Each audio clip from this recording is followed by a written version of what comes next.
Uff, waan baay'ee laphee nama cabsuudha. Biyya keenya keessatti Itoophiyaa keessatti wanti ta'ame jechuudha. Dhugaa namoonni kun hundi iddoo tokkotti dhumuun isaa jechuun baay'ee waan nama gaddisiisu akkasuma laphee namaa cabsuudha. Gaddi kana caalee hin jiru. Dhugaa dubbachuudhaaf jechuudha. Maaliif akka biyya keenya keessa wanti hundi fatanaa ta'eef hin beeku. Waaqayyo warra boqate kanaaf lubbuu isaanii boqonnaa kenna.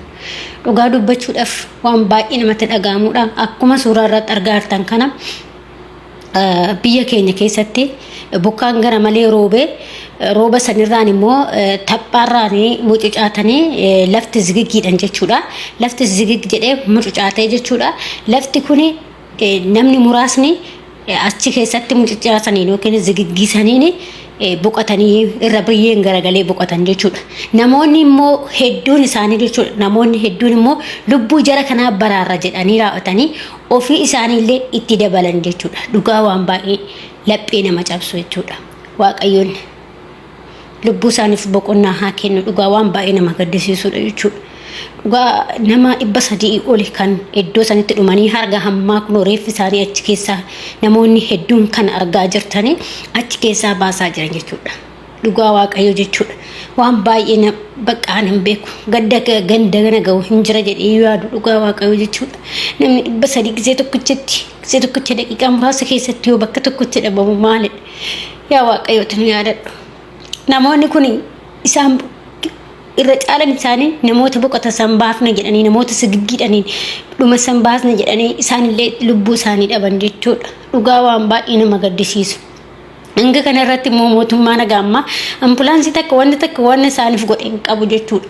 Maalidha garuu kun maaltu biyya keenya keessatti deemaa jira? Akkamitti namni namaa rifachuu dida? Biyyaaf rifachuu dida? Dhugaa waan baay'ee nama gaddisiisu jechuudha. Harmeen ilmoo ofii dhabdee firriin ilmoo ofii dhabee maatiin bakka tokkotti dhumanii yaa waaqayyo lubbuu keessan boqonnaa isiniif haa kennu wanna jedhamu hin jiru jechuudha. Dhugaa waan baay'ee nama gaddisiisu jechuudha. Nama 300 ol amma kun biyyeen irra galagalee akkatti keessaa guuraa jiranii reeffa jechuudha. Maaliif reeffuma sanillee namoonni arganii yoo awwaallatan jedhaniiti. Kanaan duubatti bakkichi akka argaa jirtan kana baay'ee waan biyyee irra galagalee jiruuf qotanii akkasitti reeffa keessaa guuru jechuudha. Kana keessaa immoo dirqama silaa mootummaa kan kana gochuu qabu jechuudha. Dhugaa uummanni immoo kan hundi isaanii guyyaa halkaniin achitti akka reeffa achitti hin awwaalamne yookiin achitti nafni jedhanii kana boolla kana qotanii reeffa kana baasaa jiru jechuudha. Kun immoo gargaarsa waliif gochuudha. Uummanni kun kan dhume waliif mirmanna waliif gargaarra wal baafna jedhanii isaanillee itti dabalamanii jechuudha. Waan gadda hagana ga'u ana takka argeen beeku jechuudha. Dhugaa waaqayyo jechuudha. Bakka tokkotti namni 300 olitti dhume jechuudha. Amma hedduun kan baasantu jira kan hin baahamteentu jira jechuudha. Daa'imman hayyootiin abbootiin bakka baay'ee kan nama gaddisiisu jechuudha. Yaa waaqa ko ati mirga qulqulloota isaanii fa'aa boqochiisu lubbuu isaanii. Baay'ee gadda namatti dhaga'amudha. Itoophiyaan keenya gadda kana caaluun argee yaadu. Kana gisee tokkichatti sekondii takka keessatti namni 300 bakka tokkotti dhumuun isaa jechuudha. Waan baay'ee nama gaddisiisu. Waaqayyo hunduma keessan bakka jirtanitti sinaa eegu. Hunduma namaayyuu bakka jirte waaqayyo sinaa tiksu. Waaqayyo nama haa tiksu. Waan waaqayyo godhe immoo waan waaqayyo godhe immoo ittiin dallalanii amiin jedhanii fudhachuudha. Dhugaa baay'ee kan nama gaddisiisu jechuudha. Dhugaa dubbachuudhaaf gadda gara gaame jedhamee yaadamu jiru wannoo kanarratti jechuudha. Keessaa Itoophiyaa keenya keessatti wanti akkanaa kun immoo takka argeeyyuu sin dhaga'ee sin beeku waan takkaan argine waan takkaan dhageenye dhagaame jechuudha. Waaqayyoon isin walii haa ta'u. Namoonni akkasuma gaararra jirtanii namoonni akka gaararraa manarra akkas qabdanii dhugaa waaqayyo gara lafa bal'aatti siqu qabu. Akkasuma immoo namoota warra akkanaa kanaarra gargaaruu qabu mootummaanii warra isaanii gargaaruu qaba. Maatii warra kanarraa boqate gargaaruu qaba. Ijoollee isaaniirraa kan boqatan gargaaruu qaba. Akka dhaamsa guyyaatti jechuudha. Maaliif gaddi kana caalee hin jiru dhugaa waaqayyo jechuudha. Har'a isaanillee warri ittis dabalame sunis isaan baraarra lubda kanaa baraarra jedhanii ofiifillee itti dhuman jechuudha. maaliif sigigii lafaati waan ta'eef sigigii lafaa immoo namuma hundatu sigigaate waan ta'eef akkasitti dhumanii jechuudha.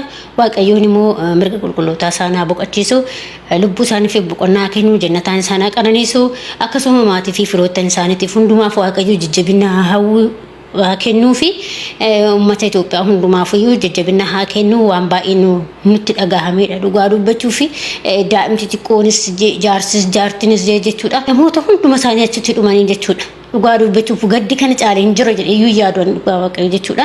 Akkuma argaa jirtan kun reeffa akkasitti guuraa jiran jechuudha. Uummanni bahee gama akkasitti lafa qotee reeffa namaa guuraa jiru jechuudha. Kanaafiyyuu mootummaan kana waan kana bira dhaabachuu qaba. Dirqama dhaabachuu qaba. Waaqayyoon immoo gocha akkanaa waaqayyoon nu haa lagu. Waaqayyoon nu haa tissu. Waaqayyoon nu haa tissu. Dhugaa waaqayyoon bakka addunyaan tuni fatanaa hedduu qabdi. Kanaafuu waaqayyoo maka kadhachuudha. Hanga jiranitti bakka jiranitti jechuudha ilmi namaa yaa waaqa baay'ee waan namatti dhagahamuudha. Waan baay'ee nama gaddisiisuudha. Yaa Rabbi yaa jireenya addunyaa tanaaf fatanaa hedduu qabdi. Yoo ciisanii du'anii bareedaadha. Dhugaa waaqayyoo jechuudha har'a du'a isaanii kuni baay'ee waan nama gaddisiisuudha jechuudha. Uummanni keenya kan akkanatti dhumaa jiru jechuudha. Ani dubbachuus baay'ee miiliyaala maal yaa Rabbi biyya keenya yaadadhu maaloo yaa Rabbi biyya keenyaaf araarami waaqayyoon biyya keenyaaf araaraa yaa nu buusme yaa Rabbi ko mee akkuma amantaa keessanitti mee waaqayyo biyya keenya keessa wanta jirullee hin beeknu biyya keenya keessatti lola cimaatu jira akkasuma immoo bara dhumaatiin natti fakkaate biyya keenya keessatti baay'inaan namni wal bakka waan hundatu adagaa irra jechuudha wal nyaata saleefis hin nahu jechuudha. Jannataa sanaa qananiisu wanta jennu qabu. Laphee nama cabsa dhugaa waaqayyo. Yaa waaqayyo koo yaa jireenya addunyaa tanaaf tanaa hedduu qabdi. Hundumaayyuu waan gooteef si beeka.